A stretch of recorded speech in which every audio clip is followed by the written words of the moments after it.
नमस्ते दोस्तों, स्वागत है आपका आपके अपने आध्यात्मिक चैनल आध्यात्मिक शक्ति में। आज हम एक बहुत ही रहस्यमयी, शक्तिशाली और साथ ही साथ डरावने माने जाने वाले विषय पर बात करने जा रहे हैं। कुंडलिनी जागरण। क्या कुंडलिनी शक्ति का जागरण खतरनाक है?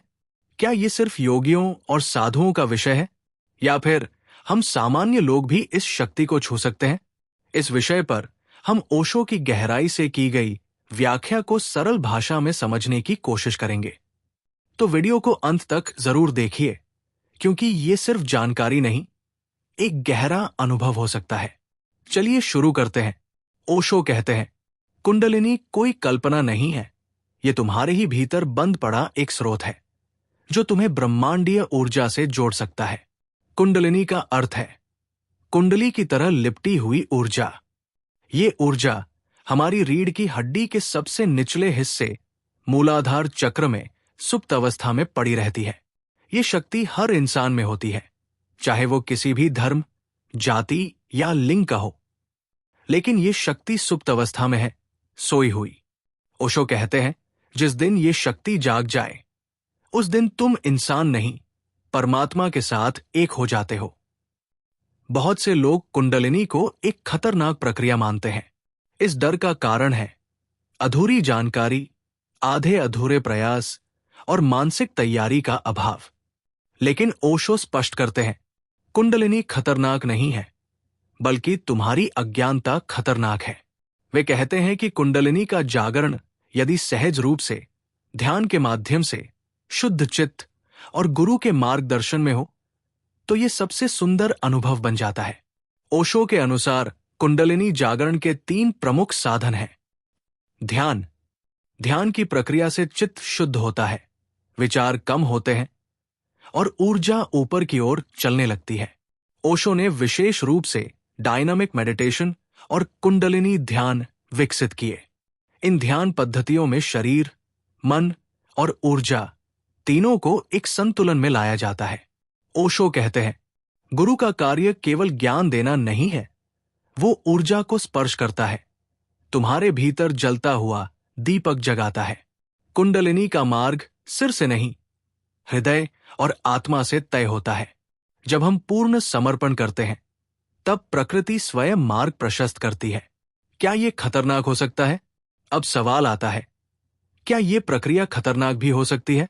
ओशो स्वीकार करते हैं कि यदि व्यक्ति बिना मानसिक तैयारी के, बिना मार्गदर्शन के जबरदस्ती कुंडलिनी को उठाने की कोशिश करता है, तो उसमें कई समस्याएं हो सकती हैं, जैसे मानसिक असंतुलन, अनिद्रा, भय और घबराहट, भ्रम या अहंकार।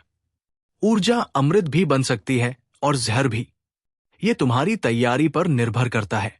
ओशो ने बताया है कि जब कुंडलिनी शक्ति जागृत होती है, तो शरीर और मन में कुछ विशेष अनुभव होते हैं। रीढ़ की हड्डी में गर्माहट या कंपन, अनायास ध्यान लग जाना, प्रकाश या दिव्य ध्वनियां अनुभव होना, शरीर का अचानक हल्का महसूस होना, प्रेम और करुणा का उफान। ये संकेत है कि ऊर्जा ऊपर की ओर बढ़ रही है। लेकिन ओशो चेतावनी भी देते हैं, संकेतों पर मत रुकना, स्रोत तक पहुंचो। ओशो कुंडलिनी मेडिटेशन 4 चरणों में होता है। कंपन, शरीर को ढीला छोड़कर कंपन होने दो। नृत्य, संपूर्ण भाव से नाचो, जैसे कोई तुम्हारे भीतर नाच रहा हो। स्थिरता, बैठ जाओ ध्यानपूर्वक, बिना किसी विचार के। लेटना, पूर्ण विश्राम, जागरूकता बनी रहे। इस ध्यान से शरीर की जड़ता टूटती है और ऊर्जा सहज रूप से प्रवाहित होने लगती है। किताबें पढ़कर खुद से प्रयास करना, शरीर को बलपूर्वक झटका देना, ध्यान के बजाय शक्ति प्रदर्शन की कोशिश करना, जागरण को लक्ष्य बनाना, साधना को नहीं। ओशो स्पष्ट रूप से कहते हैं, कुंडलिनी तुम्हारे पीछे नहीं भागती, वो तुम्हारे समर्पण से प्रकट होती है। हां, लेकिन हर किसी को पहले स्वयं को शुद्ध करना होगा। वासनाओं, मोह, लोभ, अहंकार से मुक्त होना होगा। ये कोई तात्कालिक शक्ति नहीं है, ये एक अंतः यात्रा है, आत्मा की ओर।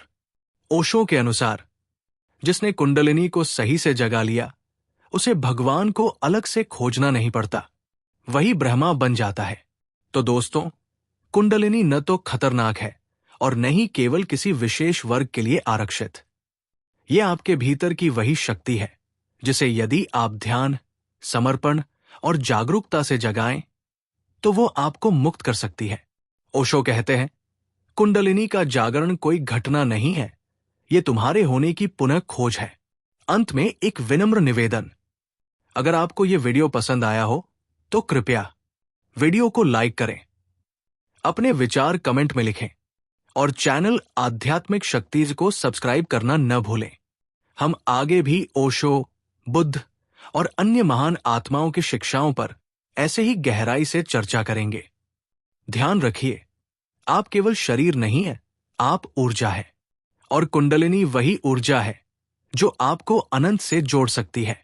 धन्यवाद, नमस्ते, और आत्मा के प्रकाश में आगे बढ़ते रहिए।